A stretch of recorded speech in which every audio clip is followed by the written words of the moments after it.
right, you guys ready? I can hear you. Welcome to another very funky Friday here at the LA School of Comedy. I'm your host tonight, Samantha Linderman.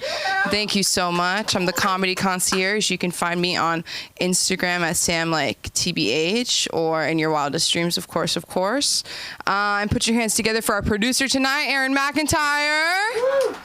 He is not only our producer, he is also the head of the Film Actors Cafe, which is currently based right out of LA School of Comedy. We have acting classes every Tuesday at 7 p.m. You can drop in, audit for free your first class. Where do you hear that? In LA? Nowhere.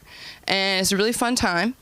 And we also have the Write Club going on right now. It's a writing class with Dustin Chafin. You might know him from touring with Nate Bargatze, SiriusXM, Dry Bar, everywhere. We have a bunch of featured guests, and it's going to be it was really exciting. We had our first class last week, and it went really well. So it's not too late for you to actually join this round of classes. And there's going to be another 5 weeks, obviously after this one. So reach out to us through our website or call us.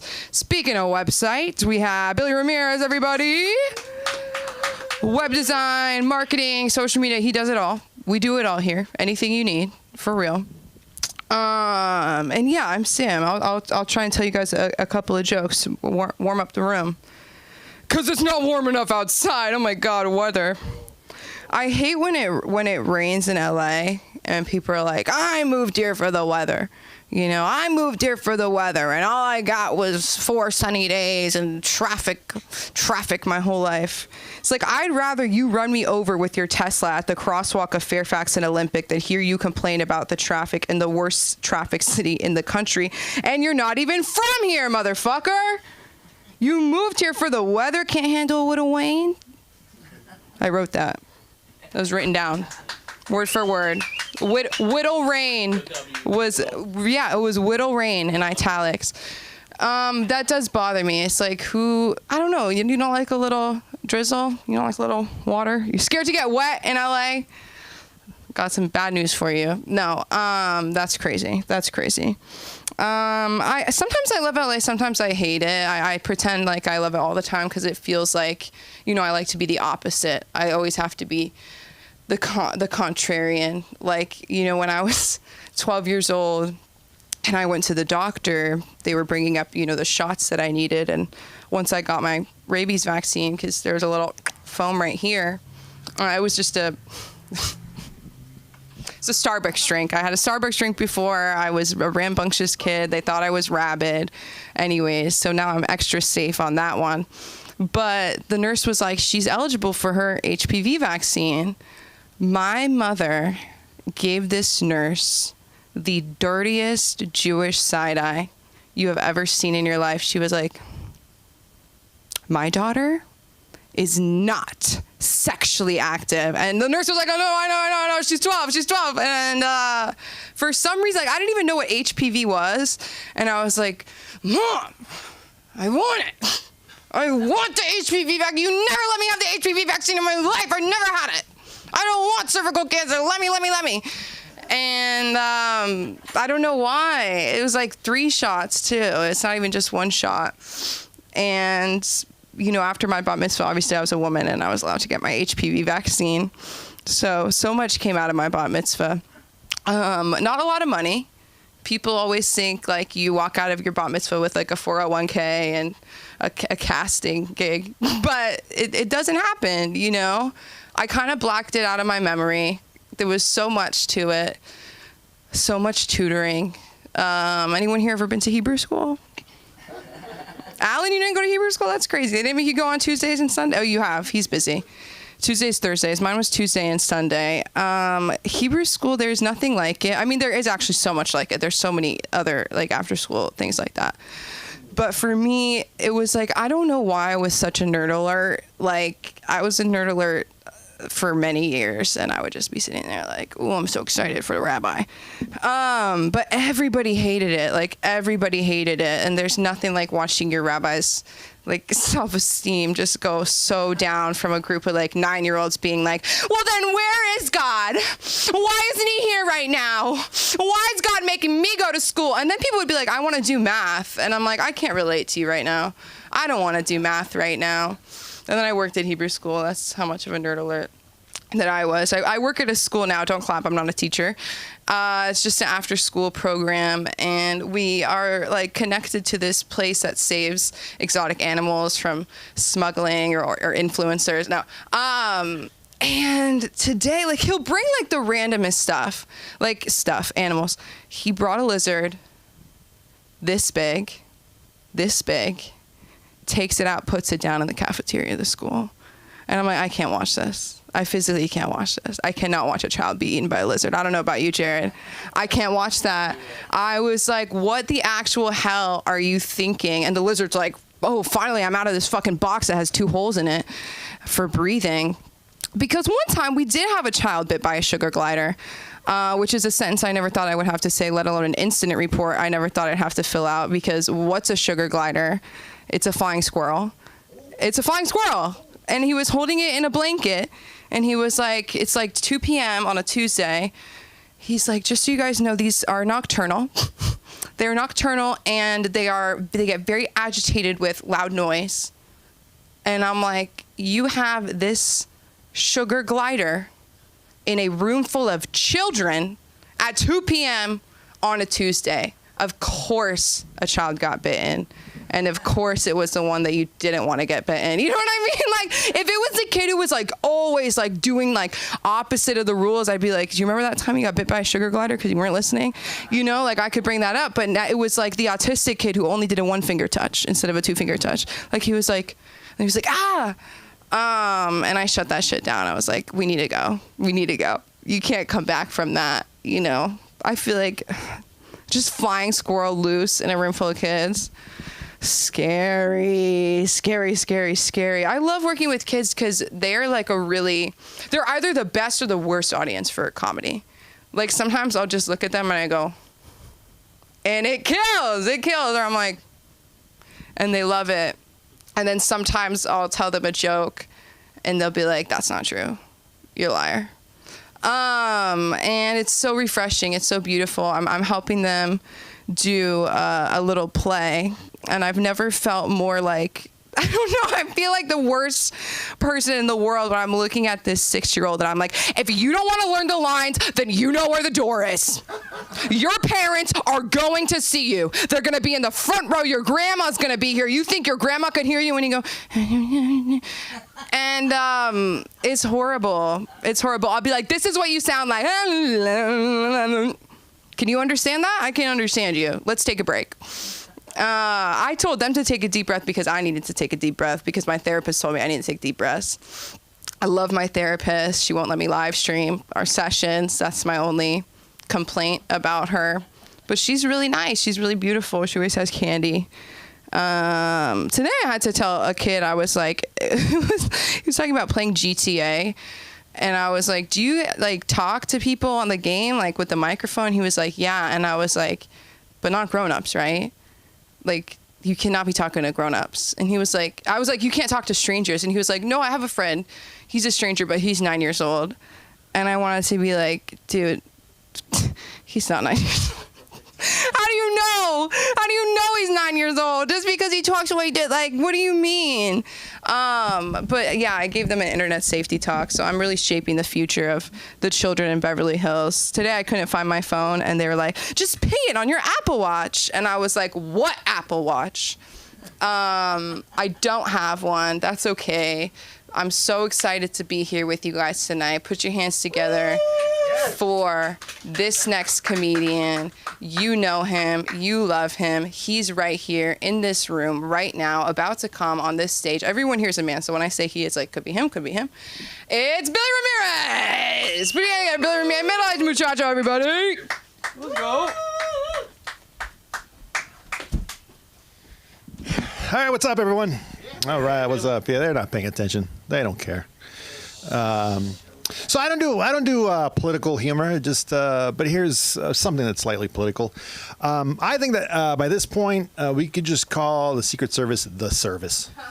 Like, secret's been out for a while. All right, thank you. Let's see. When I first started doing comedy, it was very kind of anxious ridden, and it was it made me anxious, and it made me almost as anxious as whenever I get asked to pick a card, because when you get asked to pick a card, you inevitably have to remember what the card says, right?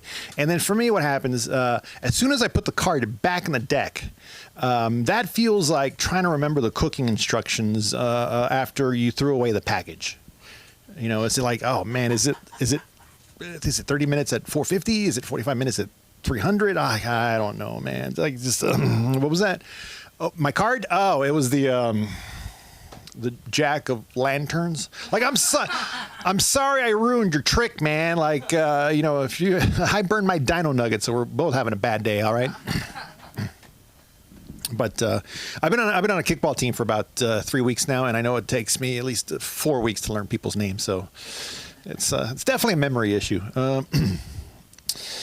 I recently completed my 60th day of Duolingo. Wow. Yeah. Thank you very much. That was a waste because I never got to day 61. Day 60 was the day I quit. And the reason is because I kept learning nothing useful. It was all stupid phrase. Il pingüino vive en el agua. I learned that. You know what that means? The penguin lives in the water. Okay, like when the hell am I going to use that in Italy? Like I didn't learn anything that I might be able to use if I ever go to Italy. Like whatever's Italian for restaurant, wine, cheese, bathroom, new pants, something like that. Have you heard of this American Pope? We have an American Pope. Like, can you? I didn't know we could have an American Pope. Like, especially after the last few years. Like, surely we got, disqualified for insubordination or something. Like, I had no idea we could have an American Pope. And and he's from Illinois and everything like that. Having an American Pope feels like the U.S. winning the World Cup. Like technically it could happen, but you're not expecting it to. Or maybe like a James Bond from Alabama. He drives an F-150 and drinks a shaken Monster Energy. Or if we can have an American Pope, maybe we can have a Dalai Lama from New Jersey. It's like, hey, life is torture, but don't be a schmuck about it.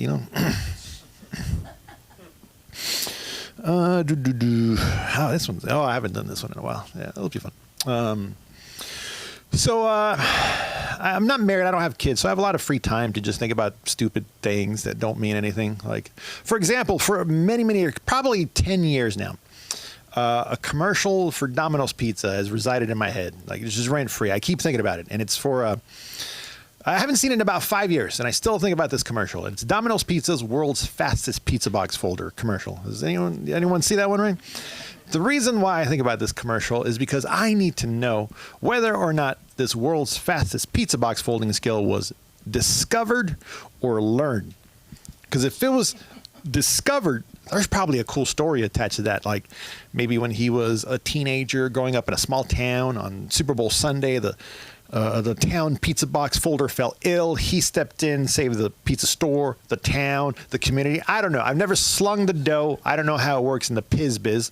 My point is, if this world's fastest pizza box folding skill was learned, then I get instantly depressed thinking about all those hours lost to pizza box folding practice. Like it's great that he's the world's fastest pizza box folder. It's great that he's the world's best at anything, right? But of all the things you could be the world's best at, one of those things has to be the worst. And I'm pretty sure pizza box folding is on that list. Then again, I might just be overthinking the very, very simple point of this commercial, which could just be that he just wants to show off that he's good with his fingers and he knows how to work a box. All right. Yeah. On that theme, is anyone here a premature ejaculator? Show your hands. Raise them high. All right. Woo. Yeah. All right. I don't believe in premature ejaculation. I mean, I believe it exists. I'm very, very well aware of it. But I just don't believe in the term premature ejaculation for one simple reason. Premature based on what? What is the time? Like, how long should it be, right? There's just without a metric is just a setup for an argument, It's like if a good friend invited you to a really fun party, and then you show up at some point, and then your friend gets mad, like, what are you doing? Like, I came to the party. I know you came to the party, but you came too early. Like, all right, when should I have come to the party? Like, later. Like, when later? Like, not now, but just later. Like, so just tell me a time.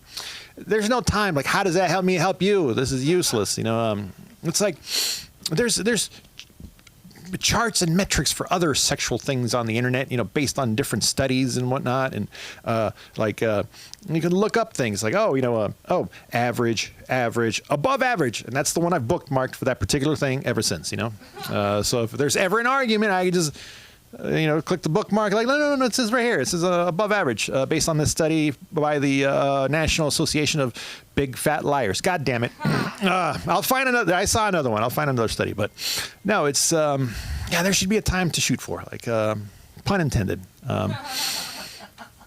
But I don't know why I'm just getting all caught up about this, because it's really not the strong point of my game anyways. Let me just put it this way. I may not be able to tie a cherry stem with my tongue, but if you ever need an envelope licked, I'm your guy. Yeah. How much time do I have left? Yeah, this day. I was like I'm telling you, I was preparing for this job interview. This day got away from me. I didn't put together a list. Or I did put together a list, but it was only like 3.5 minutes worth of material. Yeah, the one time I decided to write short jokes, Anyways. Who's got a topic? French fries? God, I wish I were funny enough to make French fries funny. I don't know. French fries reminded me, actually, so when I was growing up, maybe it was because I went to public education, public schools. Like, I never really had faith in Americans. Like what's going on now, it does not surprise me. Like, I always wonder, like just based on the average American, I was just like, anyways. But when we started doing the whole freedom fries thing, remember that?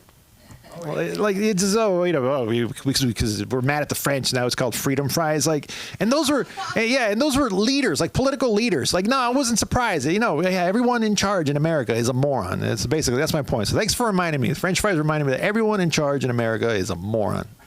Yeah, freedom fries. Got it. Anyways, anyone else? Waymo. What? Waymo.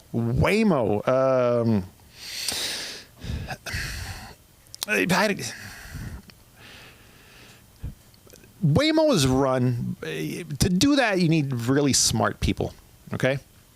And why Waymo disappoints me is because all these really, really smart people who could work on machines and use their brains to do stuff, like, they decide to just work on self-driving cars, and it's like, were all the other problems solved? Like, are we good on everything else? So, like, we can move on to self-driving cars? Okay, you're like, no, it's kind of disappointing. It's like, one time I saw a commercial for I don't know, it was like some finance company, like, this family that opened up a kombucha bar. It's like, dude, we really need that? Who cares? Yeah, anyways. God, I just wish I were rich and smart enough to have a completely useless job.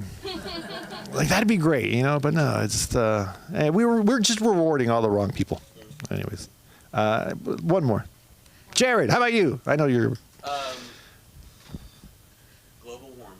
Global warming. Oh, man. So, I believe it's true. Like, you don't have to believe it's true, because at some point, even if you don't believe it's true, you're going to say, you're going to make a remark about how it's getting hotter. Like, at some point, you're just going to freaking notice. But I think part of it is a marketing issue. Global warming, it's a big big term that I don't think lands well. Like, climate change is another one that's, I think, terrible, because you want to educate people. The climate is changing, but also you sell cars with one of their main features is climate control. It's like, I don't know.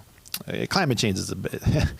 It's not a good term. It's just like kind of like defund the police is a bad term, because I understand what they're trying to do, but like, that's the second worst name they could have picked for that particular cause, and the first one was taken by NWA. Yeah. But actually, thanks for reminding me about the global warming, because I'm trying to. So I wrote a joke about the wildfires, and I'm trying to pivot into earthquakes, but also have a global warming component in there. So, but yeah, you reminded me. So stay tuned for that.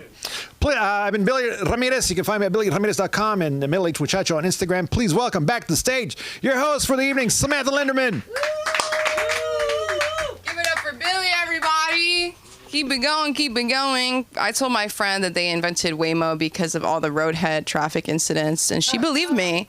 That's crazy, right? I don't want to tear your joke apart, but when you say based on what, premature ejaculate, based on what, the mature thing is to open the door for somebody else. I feel like there's a way to add that in there where you're saying that on a date and she's like, are you kidding? No, I don't know. There's something there. The mature thing is to, come to when two people come together. Okay, anyways. How we doing? Good? You guys good? You guys came on time? Nobody leave early? I'm so sorry. We can keep going. But I am so excited to bring this next comedian to the stage. She is our producer tonight. He is a very funny, very talented man. Put your hands together for Aaron McIntyre, everybody. What a surprise. Thank you. Oh, yes. God, I love this place. I'll calm down now. Yes, because I am. I do have an answer for you, Billy. You were saying that. That's right.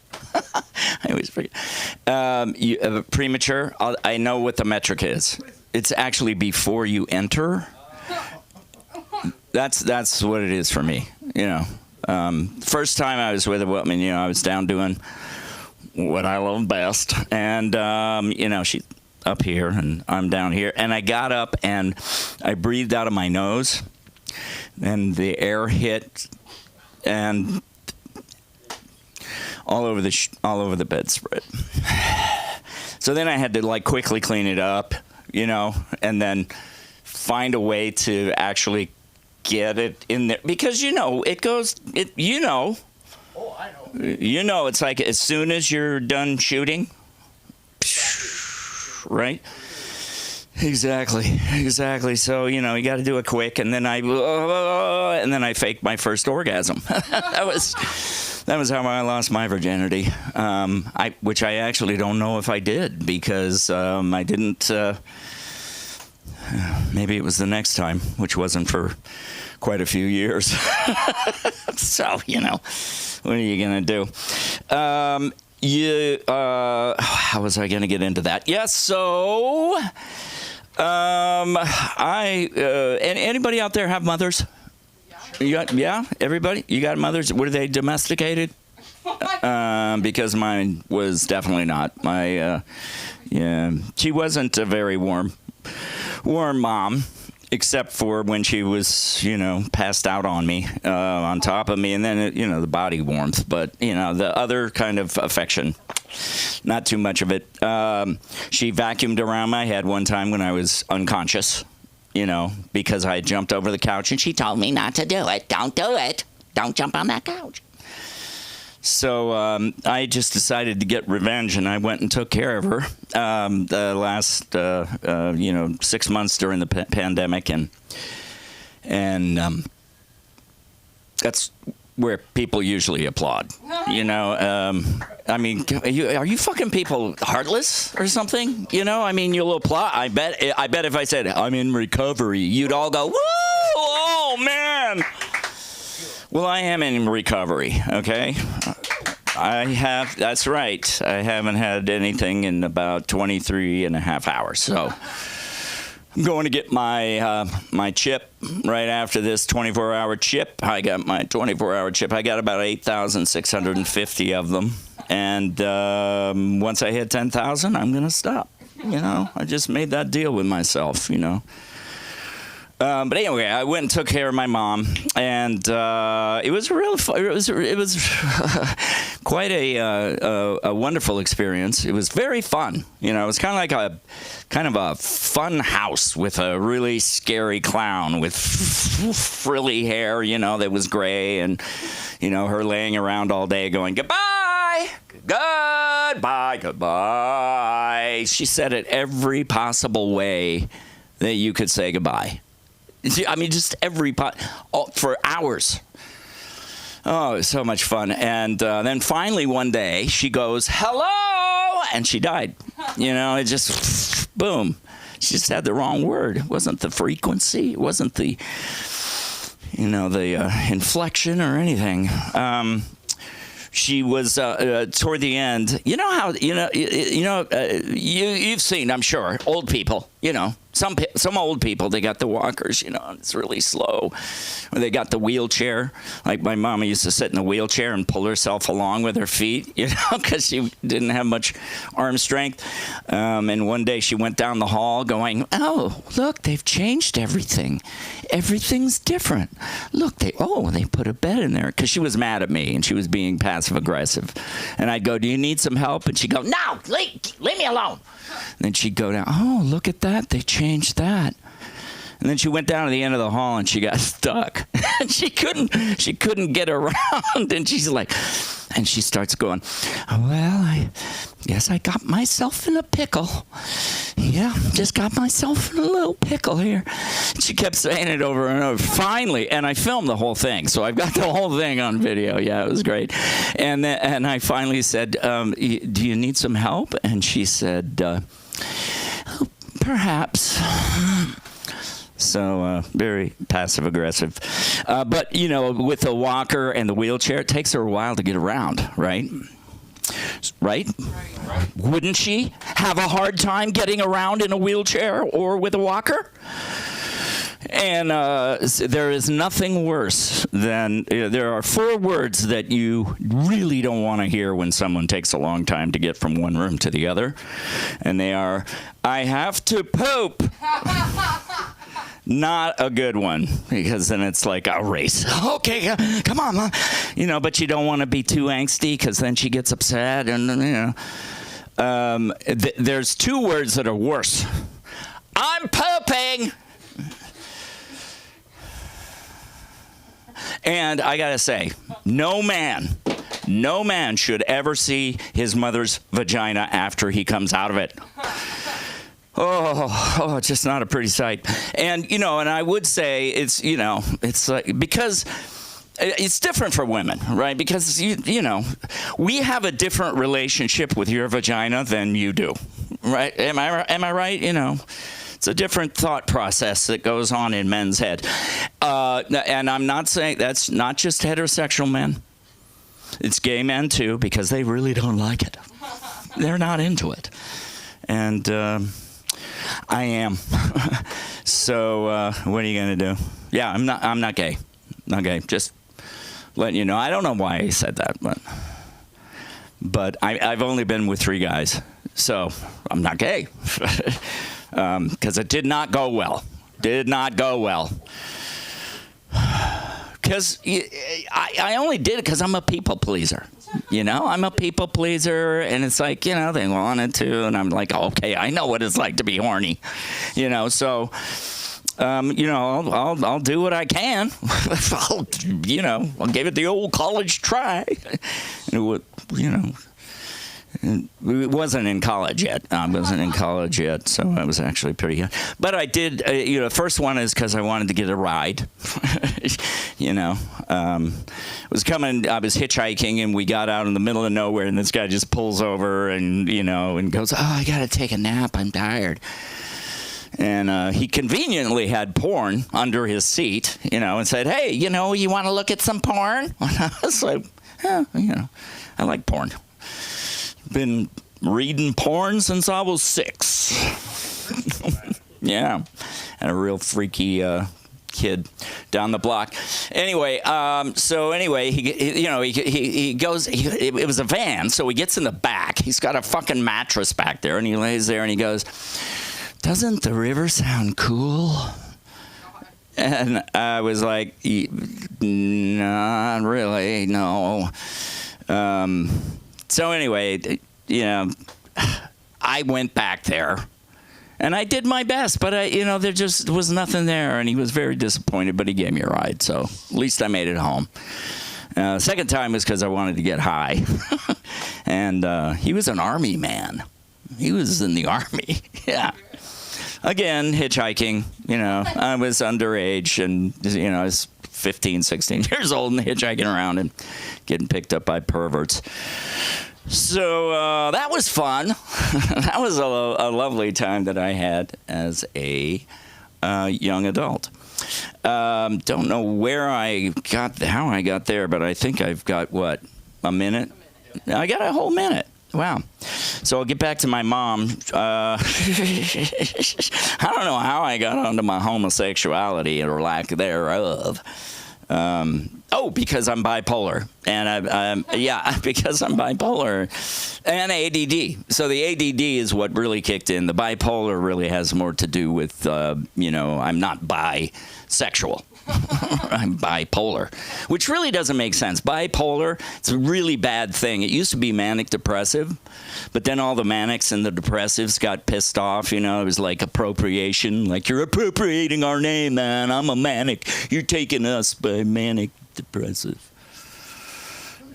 But I'm sure that it wasn't them, actually. I'm sure that it was some fucking white guy or white woman who has no mania or depression, who is just going, you can't say that anymore. That's really...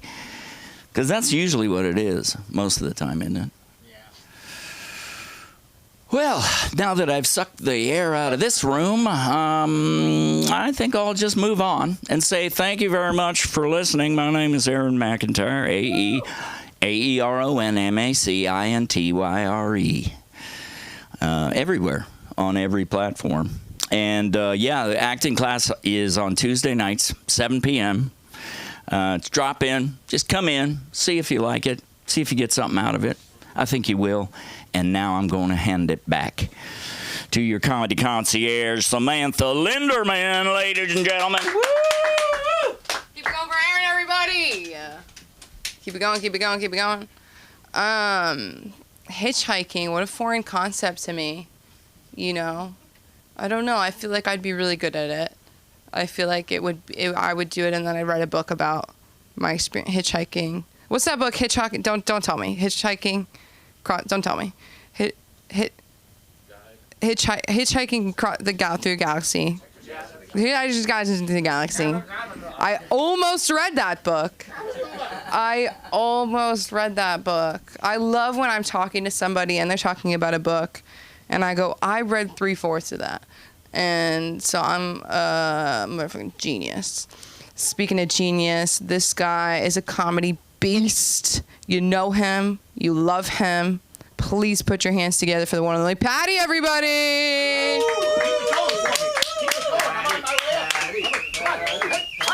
Give it up for Sam, your host.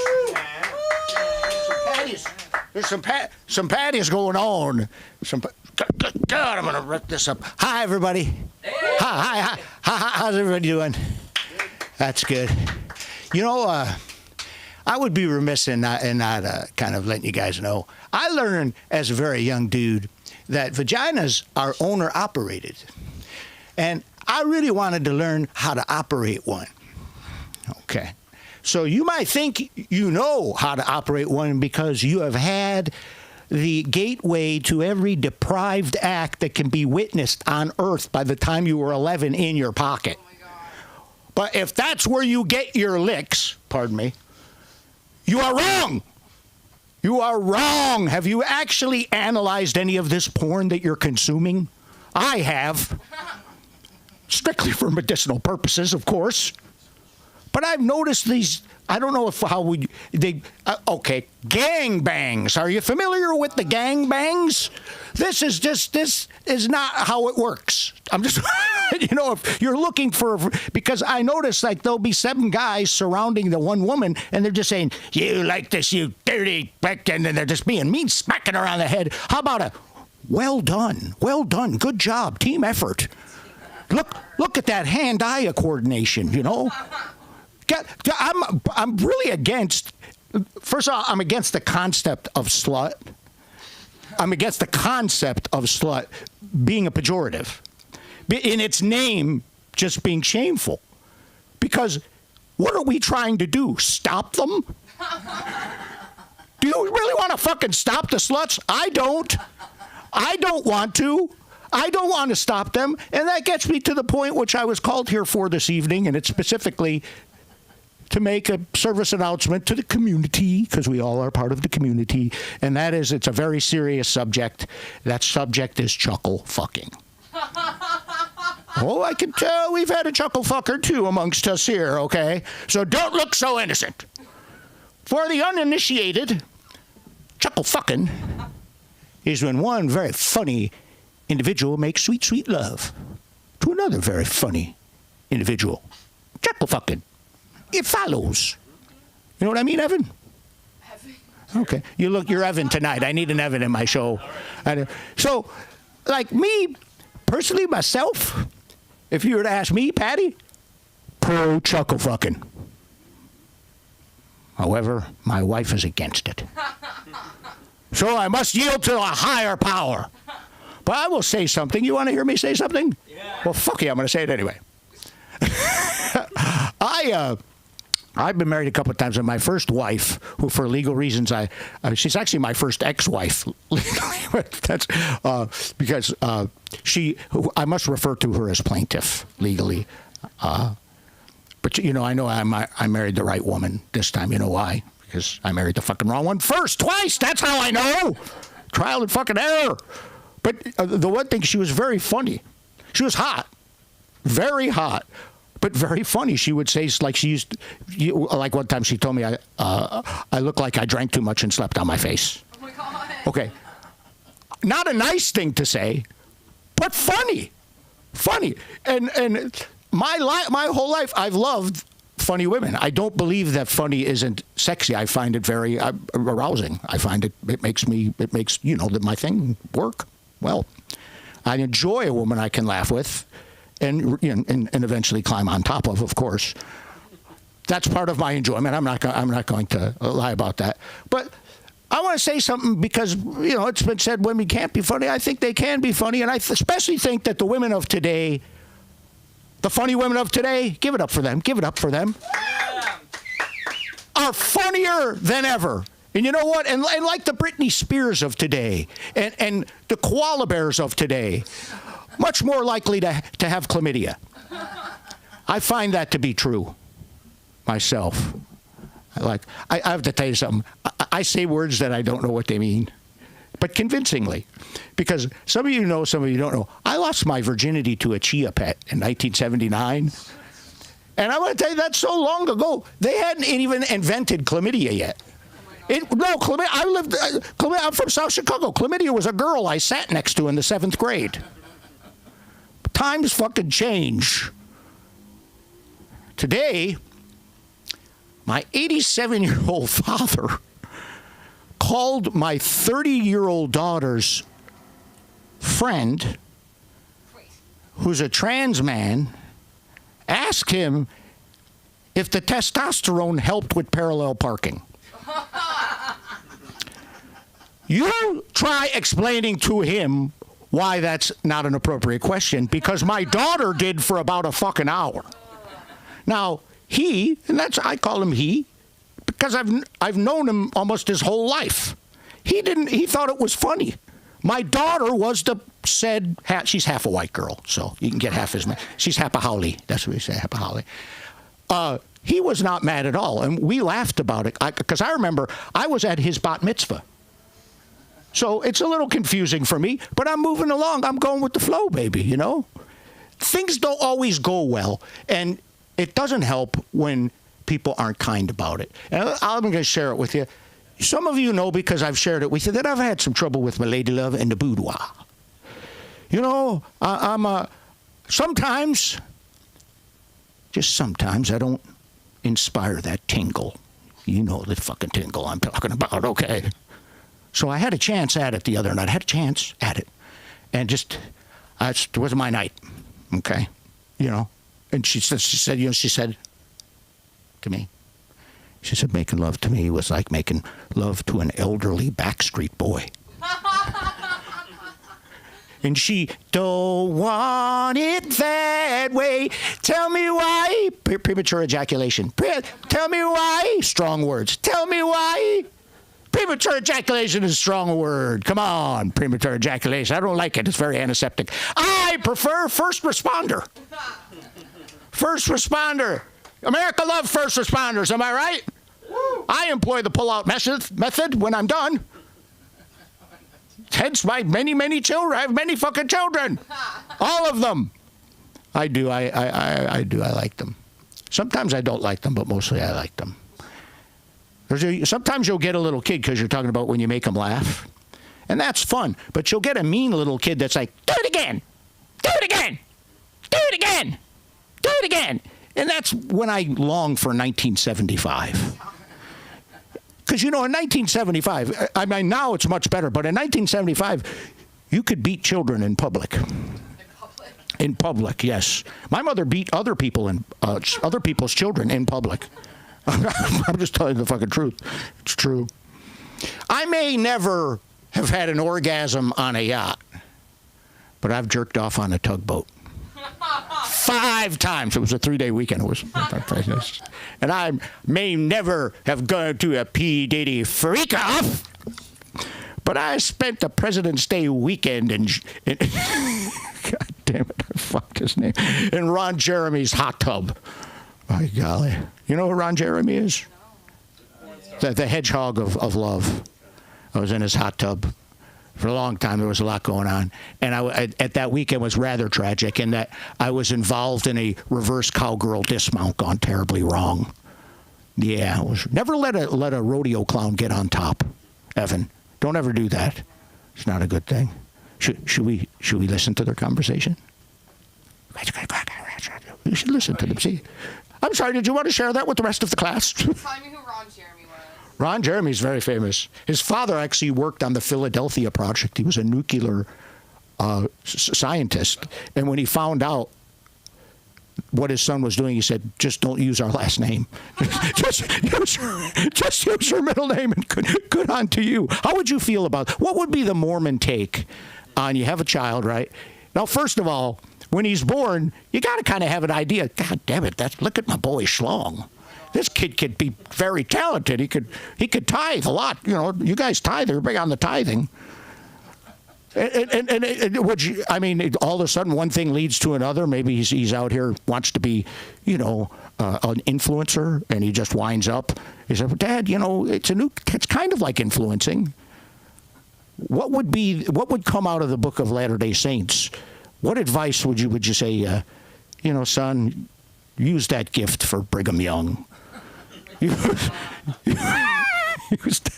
I don't know how I would react. You know, my son came out as a passive-aggressive power bottom a while back, which it's the hell of a thing for a father to read on his son's Grindr profile. Sorry, spoiler alert, I have boundary issues. But we're supportive, you know, we're supportive. We're not homophobic. We support them 100%. We're not really that happy, though, because we had wanted a top. Deep down, really wanted a top. Well, you guys have been adequate. This has been wonderful. This is a part comedy open mic, part intervention. Let's give it up for the mistress on this island of misfit toys. Give it up for Sam Linderman, shall we? Come on. Hey. Yeah, baby. Hey. Pow. One more time for Patty, everybody. This feels like, I was trying to come up with an alliteration for it, but it just feels like a penis support group at this point, where it's like, listen, it's not just you. We're all in this together. Hold each other up. That's so funny when people, adult circumcision. It's a result of bullying, right? Of lifelong bullying, right? Am I wrong? Aardvark, awareness. You know when people say that? You know when people say that. I remember when I shaved my head. I love when I said that at a show once. I was like, I shaved my head, and this guy went, "What?" And I was like, "You don't know me. Like, I could have been sick. Like, why would you say that? What? Not allowed." And then my dad was like, "So you're a lesbian now?" And I was like, "Dad, I wish that's how it worked. I wish that's how it worked." And then they brought up, you know, generational trauma that I can't get into because it's too much. Let me lighten it up. Let me think of one thing to say to lighten it up before I bring up the next meeting. My mom is anti-bisexual. I wouldn't say she's really also like very pro-gay. Well, she like, this is like 2016, and we're in Target, and we're talking about, you know, her haircut, and she was like, she was like, Fabrizio's gay. And I go, Mom, you don't need to whisper that. Also, Fabrizio's married to a man. They're on Facebook together. And they have 2 chihuahuas that live better lives than 99% of American children. So I don't know why he's gay. And I was like, do you mean like married? Like, it was she'll say that sometimes. Or she loves when autistic people work at stores. It's like her favorite. I don't know. It's like this niche thing where she was like, I love that they hire them now. It's never good when it's like we love they, them, but we don't love when it's like a them about a group of people. And it's just so funny. Like, she wants to set them up with each other. And I don't know. It's the craziest thing. My mother, I love her. You can follow her on TikTok, Deli Divas. Do you guys know this? Her and Sunda have a TikTok together where they go to delis and give people a hard time that they didn't bring them a spoon for their coffee. And then they bring him a spoon, and it's this big. And anyways, I love this next comedian. I'm so happy he's here tonight. Put your hands together for the very funny, very talented Jared, everybody! Thanks. Yeah. Oh, man. There's some great themes going on tonight. Some themes that, have direct relevance to me. I could probably... as a Mormon, I probably have like the sexual maturity of like a 19-year-old, in spite of being married for like 25 years. And the conundrum I have is like, how do you, I don't know, I guess invite another woman into my life who's going to be roughly my same age, and I feel like it's going to lead to some disappointment there, because there were some aspects to my first wife that she was an educator, an academic, and she was quite pedantic, if you know what that means. She's like correcting you if you mispronounce things, and I think in the bedroom, there's some aspects of me just like being nervous, anxious. Am I going to mess up? And it's just like, I don't know, the whole thrust of sex where you're trying to enjoy the moment and make it good for each other. And premature ejaculation. And I could easily take the position, honey, I just came right on time, and now for the dismount, as if I'm performing at the Olympics here.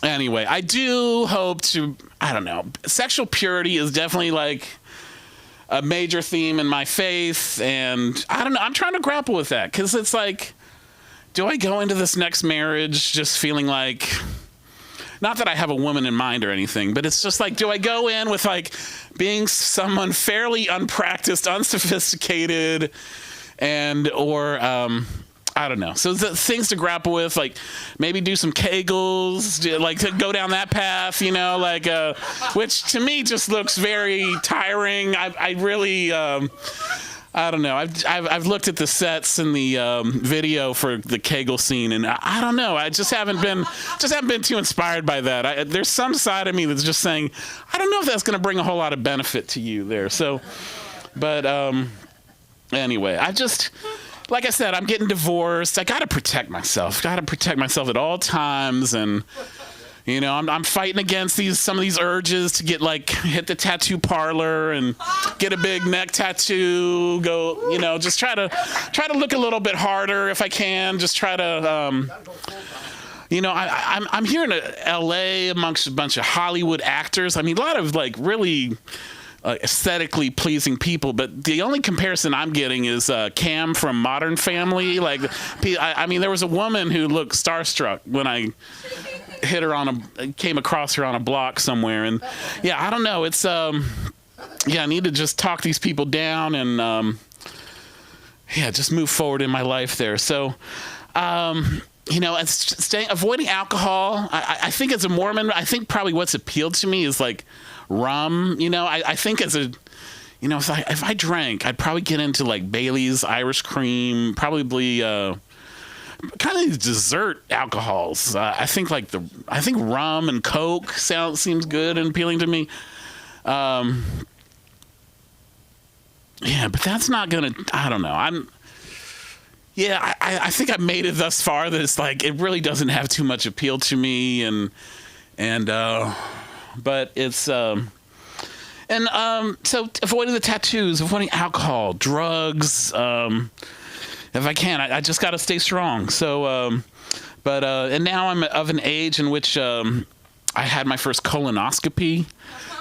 So if you're familiar with that process, there's an invasive procedure that gives you like a 10-year, really like they assess it, they go deep and they like make an assessment and they say like, all right, you're good for 10 years. But like I opted for the poop in the box sample, and I should have laid a 20 in that box because I think I really put an awful deuce in there for them to investigate there. So, but that buys you 2 years of time. That buys you 2 years of, anus-free cancer there. So, yeah. So it's. I major milestone this last week. My wife was finally served divorce papers. She's been in Kuwait. So that presented a bit of challenge, but they were able to like email her the documents, and then she's supposed to respond back and confirm that she got them, and so it was good that I didn't have to like lay down thousands of dollars to track her in the streets of the Middle East there. So I think we jumped the shark there, but if I could just get her to respond back, I don't know. It's I don't know. I think she's living a very different life than what I'm leading here, because I think we used to subscribe to the same Amazon account. Like we had Amazon Prime and Amazon, Amazon Music and Amazon Movies, and it's like I went to the gym last week and I came across her Amazon Music account, and I'm telling you, like the gym music that she selected is just like so filthy, and it's just like, I mean, it's just like, I don't know, I had to like take a breather because it was just like putting bad thoughts in my head there, but because I'm still like, there's aspects to her, I don't know, I'm still not past her, but I am past her. It's in my best interest to like cut ties, because she was like, she could be very critical, and she was like, got to be fairly disrespectful. I think, like I said, like the sex toward the end of our marriage was just like, yeah, it was premature ejaculation all the time, and it got to be less frequent. I had this. I think when she approached me and said, "Hey, Jared, like I think we should buy this townhouse in southern France. It could be really good for us." And there's a side of me that actually bought into this idea, like, hey, this could actually be good for our marriage. Like, sure, lay down a lot of cash, and your wife will it'll send attraction like right through the roof. This is what women just love from men there. So anyway,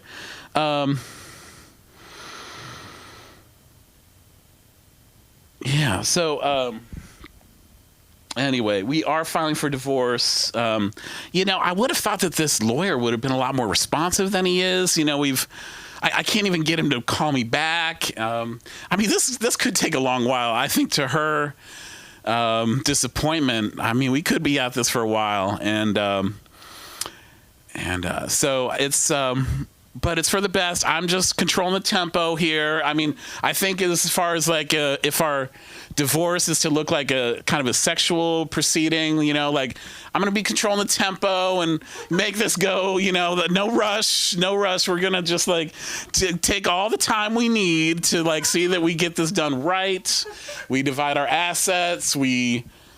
She doesn't hit me too hard with alimony. If we can't, if I can dodge that bullet, great. And the fact that she's in Kuwait, I think there are some good things from that. We've, what we do is through WhatsApp. It's just over the phone, and like I'm not having to deal with her, and probably just like, kind of avoided a whole big blow up toward the end. So I've been. kind of protected from like an awful betrayal. So anyway, I appreciate this has been great. I just love the idea of getting out in front and sharing some of these thoughts. I know that I feel like I am contributing to the art scene in my life. I will let you know that I did a 6th grade production of The Sound of Music, and I was my part was Rolf in The Sound of Music, who was kind of a Nazi collaborator who's like he's like in love with his daughter Liesel from the Von Trapp family. And there was one night in which I had the last line in the play, and I was to throw the Nazis off the scent of the Von Trapp family, who had escaped the Nazis' clutches. And they go up. If you see the end of the movie, this family, like, they're off walking up into the mountains. You know, they've been able to throw the Nazis off their scent.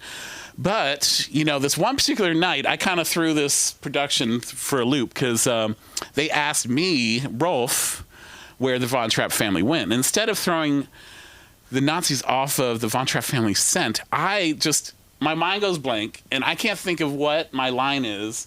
But I do remember that scene where the family is walking up in the mountains, and so I say they've gone up into the mountains, and then the curtain closes, and production. He was so upset. Like that night, I had revealed, Von Trapp family that night was doing time, and they were gonna suffer under the Nazis. It was not going to be a good sight for them. So I don't know.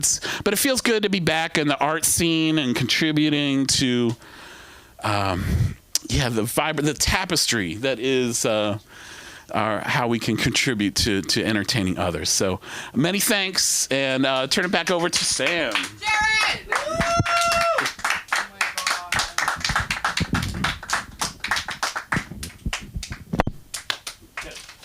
Keep it going for Jared, everybody.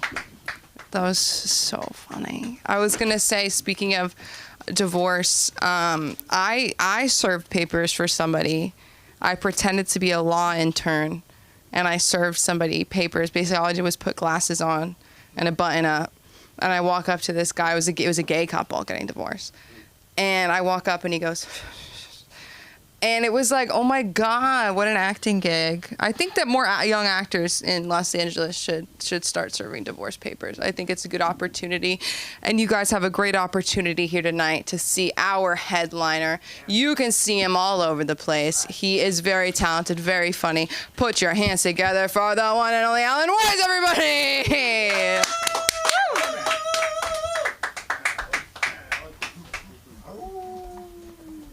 Yay! My name is Alan Weiss. Thank you. I'm awkward. I'm gonna give Jared advice. Like this movie I watched. All good advice comes from movies, and all good advice you should not follow comes from movies. But this one, it was great advice from Little Miss Sunshine. Have sex with a lot of ladies. It wasn't the actual quote because I didn't want to swear. It's Mom's Day on Sunday. They say it's Mother's Day, but I think Mom Day sounds better, which is very close to Monday. Anyway, my mom's cool. She's a nice lady. She's very prim and proper, but I get a lot of my anxiety and stuff from her.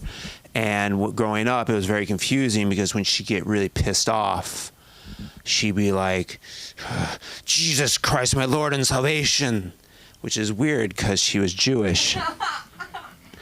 And I was a confused 6-year-old.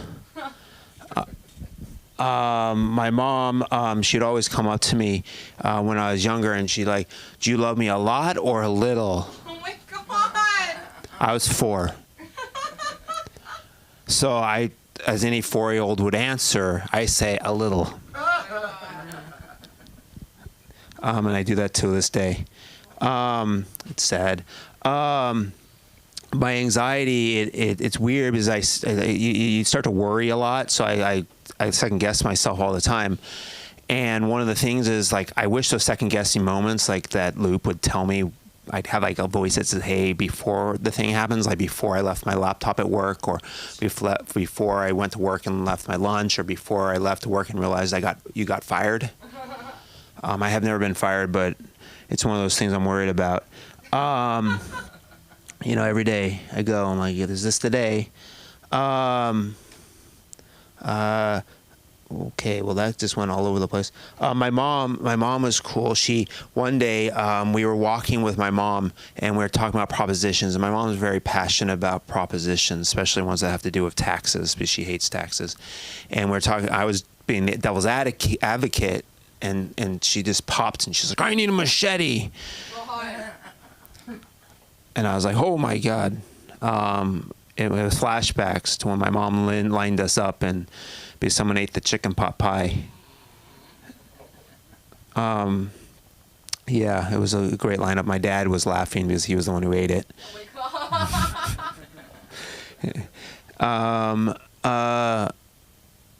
What is it? Okay. I do have that second guessing moments, and I'm always worried I'm going to leave the garage door open, which is weird because it's empty. Unless you count the echo, it's echo, which is funny because I guess I'm just scared that someone's gonna steal it, and I'm gonna miss it. I'm really worried about the garage being open because I have the HOA, and you know HOAs they're a bunch of jerks, and the problem is I'm the HOA, so I had to have to tell myself I did a bad job. I can only imagine the letter to myself. Dear Alan, you left the garage door open again. Get your act together. I'm going to have to fine you. It's really annoying. I was at the airport today, and there's a sign that said reflection room. It's where you go to pray. But I was really hoping when you get there, it's just a room filled with mirrors. So you're reflecting. I have social ADD. I don't have ADHD. I can focus really well. I've been tested, but I have social ADD. So like I'm anywhere where I'm with a lot of people, I have to talk to every single person. And it's probably because growing up, my mom told me if I didn't talk to every single person in the room, I'd be disowned. Well, that's what happens. And she would say that if I got a buzz cut, she'd say she disowned me. If I got a tattoo, she disowned me. And I got to figure out the third one. What else? If I got pregnant, she'd disown me. Which one was easy? I never got pregnant. I'm a nerd, if you haven't figured that out. I'm a nerd. However, I'm the worst nerd ever. Okay, I've never read a comic book. I don't program HTML, and I've never been laid. Off. That one. Okay, I've seen Star Wars. All of them. But I've never fantasized to having getting in bed with a Wookiee. But if I was to fantasize something, it'd be to Microsoft Excel. Because I just wanted to get a girl into my sheets. I didn't start dating until I was 34 because I didn't care.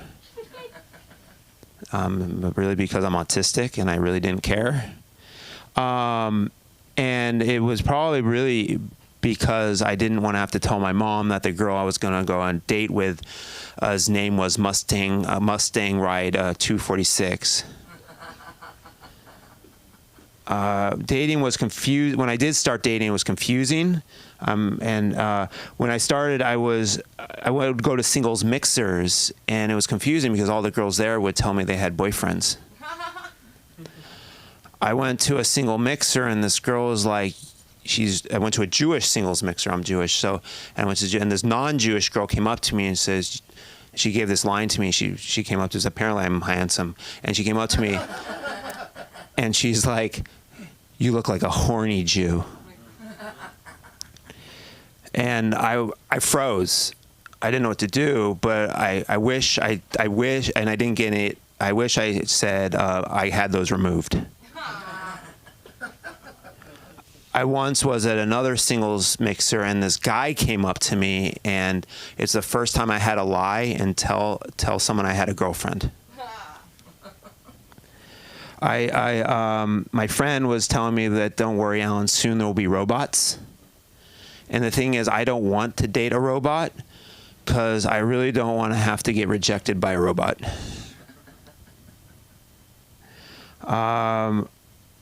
I went on a date. I did go on a date, and on this date, this girl was like, "I want to be exclusive," and I don't have a problem with that. I just didn't want to have to tell her that I'm exclusive by default.